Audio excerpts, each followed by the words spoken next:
आज सोचिए कि हम इस बात की चर्चा कर रहे हैं कि एक विसर्जन के दौरान एक भक्त जब निकला, वहां विवाद हुआ, जो भी विवाद हुआ, आप गोलियों से भून डालेंगे। आपने पत्थर, वहां पे वो रिपोर्ट्स आ रही है कि कैसे पत्थर वहां पर पहले से इकट्ठा थे, वहां पर क्या एक पहले से प्लानिंग थी, और उसपे से एक व्यक्ति को ऐसे छलनी कर देना, कोई डर नहीं था? एक व्यक्ति को दिन दहाड़े मार देंगे तो वहां पर पुलिस कार्रवाई करेगी, कोई डर नहीं था? देखिए सुचारिता जी, सबसे पहले तो मैं दुखी मन से ये बात कह रहा हूँ कि जिसका बेटा मरा है, जिसका भाई मरा है और पूरे देश का एक नौजवान मरा है, मैं बहुत दुखी हूँ, बहुत ज़्यादा दुखी हूँ और ये नहीं होना चाहिए। मैं इसकी कड़ी शब्दों में मजम्मत करता हूँ। और दूसरी चीज़ मैं ये कह रहा हूँ कि जब ऐसे हालात हमने देखे, कई जुलूसों में ऐसा होता है, तो ऐसे में प्रशासन को चाक चौबंद रहना चाहिए। जैसा कि हमारे डीजीपी सर ने जो बातें कही हैं, मैं बिल्कुल मुत्तफिक हूँ कि हर चीज़ उनको पता होती है। एडमिनिस्ट्रेशन में जो होते हैं तो उन्हें हर चीज़ को पता करके, और गोली चल गई, सब कुछ हो गया, तो प्रशासन कहाँ था? क्यों कार्रवाई नहीं होती है वक्त रहते? कई जगह घटनाएं हुई और मैं बार बार ये सवाल उठा रहा हूँ सुचारिता जी कि कश्मीर में जहाँ पत्थरबाजी होती थी वहाँ तो हमने काबू पा लिया, और ये कामयाबी हमारी मोदी सरकार की है। हम उन्हें मुबारकबाद भी इसके लिए देते हैं, कश्मीर में आपने पत्थर रोक दिया। लेकिन पूरे देश में ये जो पत्थर चलने लगे हैं, इसके लिए कौन जिम्मेदार है? क्यों आखिर पत्थर चलने लगे? आपके मौलाना जिम्मेदार है? क्यों जो है, मैं तो आपके मौलाना जिम्मेदार है। मैं आपसे बात नहीं कर रहा हूं। मौलाना लोग लगातार जो इस देश में जहर घोल रहे हैं, राजनीतिक दल जो जहर घोल रहे हैं, यति नरसिंह राव वो जिम्मेदार है। मुझे बताइए, अगर आप मौलाना नहीं है कि हिंदू जहां और अगर मौलाना जहर घोल रहा है तो मैं उसकी भी निंदा करता हूं। ये वास्तविक तौर पर कारण है। आप जैसे लोग जहर फैलाएगा उसकी निंदा होनी चाहिए। जो जहर फैलाएगा उसकी निंदा होनी चाहिए। स्टेज मारपीट करने लगते हैं, मैं तो ऐसी बात नहीं। अच्छा एक मिनट आचार्य जी, एक सेकंड बात नहीं करूंगा। आचार्य एक मिनट, आप यूपी पर रहिए ना, कश्मीर पे मत जाइए। एक सेकंड कौन स्टेज मारपीट करने? मैं आप, अरे एक second Acharya ji, Mumtaz ji please stick to the topic please. मैं बहराइच की बात कर रही हूँ, मैं यूपी की बात कर रही हूँ। आप अगर जम्मू कश्मीर की बात करेंगे, कश्मीर की पत्थरबाजी की बात करना चाहते हैं, वो वहां खत्म हुई है। लेकिन बहुत सी ऐसी जगह है जहाँ पत्थरबाजी अभी भी हो रही है, पर उनका नाम नहीं लेते हैं आप, यूपी का नाम लेते हैं। तो मैं कह रहा हूँ कि सरकार की यहाँ भी रुकेगी, चिंता मत करो, यहाँ भी रुकेगी।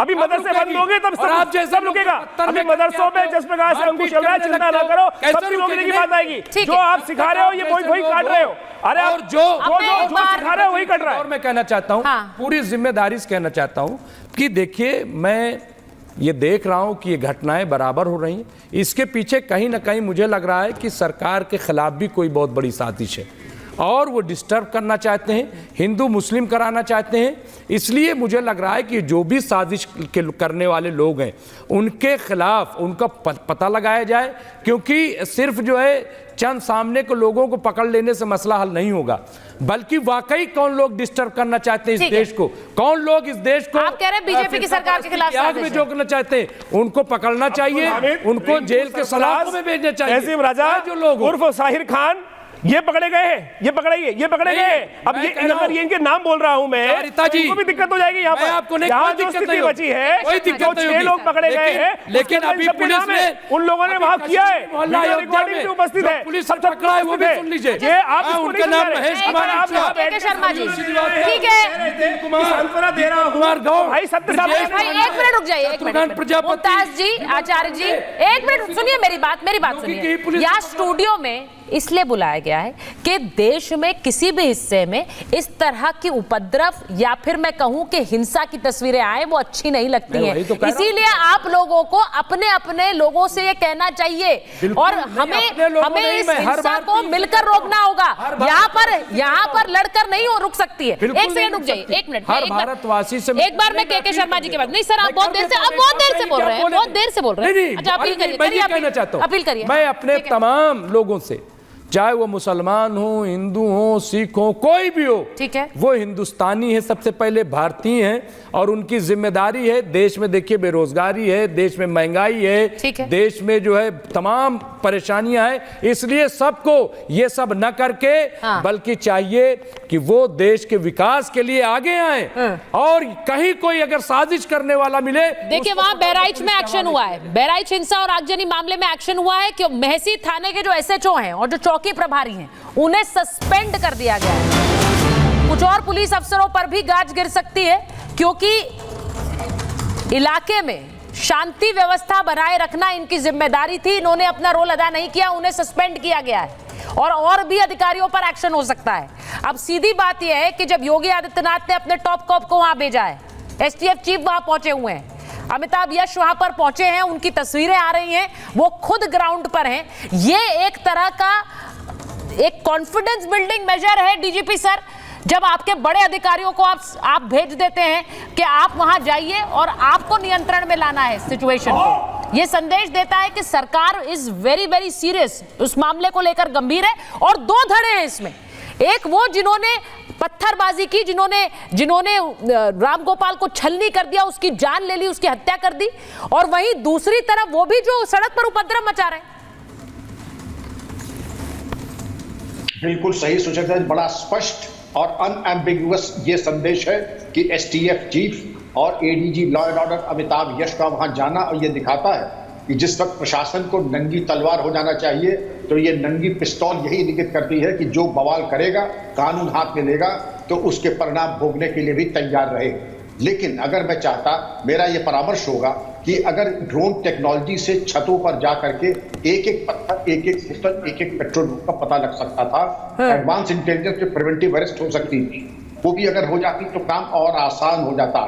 बहरहाल अगर नहीं हुआ, कम से कम अब अमन कमेटी शांत गठन करके जगह जगह अमन कराए और विश्वसनीयता की क्रेडिबिलिटी हम अपनी बढ़ाएं।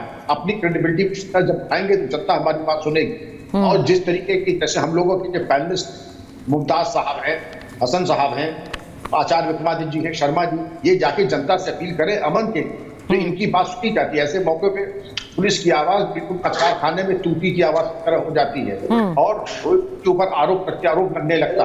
बेहतर ये होगा जनता और हमारे जो नेतृत्व कर रहे हैं जनता के, अमन समिति की तरफ से जनता को अपील करें कि अमन कायम रखें, पुलिस के साथ कोऑपरेट करें, आपराधिक सूचना दें और ये बता लें कि अगर जो पकड़ा जाएगा कानून आपने लेने दें तो ये उसके खिलाफ ऐसी कार्रवाई होगी, चलकर संपत्ति फुट होगी और एनएसए में सालों साल का हिसाब हो जाता है, कैरियर हो जाता है खत्म।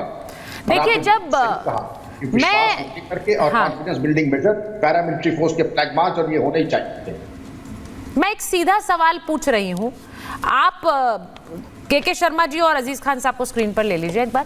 के शर्मा जी देखिए, कॉन्फिडेंस बिल्डिंग मेजर की बहुत जरूरत है। बहराइच की तस्वीर अभी मैंने इस बार, और न जाने कितनी डिबेट्स मैंने इस बार, मुझे लगता है पिछले कुछ महीनों में इस पत्थरबाजी को लेकर कर ली होंगी। मुझे हैरानी हो रही है इस तरह की घटनाएं अचानक से कहां से बढ़ रही हैं। कोई त्योहार मनाने जाता है, वहां पत्थरबाजी हो जाती है, किसी का पर्व है। हम त्योहारों में, अब इसमें बहुत से लोग एक सवाल उठा रहे हैं कि भाई हिंदू त्योहार पर हमला हो रहा है बार बार, हिंदू पर्व के दौरान पत्थरबाजी क्यों होती है। ये जब खासकर त्योहार का समय है, हमें पता है विसर्जन है, तो इसमें तो एक्स्ट्रा विजिल होना चाहिए। के शर्मा जी, खास तैनाती। नहीं, इसमें खास तैनाती ही रही है। इसीलिए आप पूरे उत्तर प्रदेश में जो समाजवादी पार्टी की सरकार के दौरान में जो आप जगह जगह दंगे देखते थे, आज वो सीमित एक आध दो जगह में सीमित हो गए। लेकिन अभी जो प्रश्न उठा रहे थे यहाँ कुछ कांग्रेस समर्थित लोग और जो सपा के लोग कानून व्यवस्था पे, तो एक और उदाहरण मैं देना चाहता हूँ। गढ़वा में तो कांग्रेस समर्थित सरकार है, तो वहाँ के लिए क्या कहेंगे आप? पश्चिम बंगाल में जो कुछ हुआ कल, उस पर क्या कहेंगे? खुद का फेलियर नहीं मानेंगे। मैं कहता हूँ देश में कहीं नहीं होना चाहिए, नहीं मानेंगे, लेकिन दूसरों के लिए हाँ पता है, राहुल गांधी जवाब देंगे। अरे राहुल गांधी जैसा सांप्रदायिक व्यक्ति तो मिलेगा। गांधी परिवार को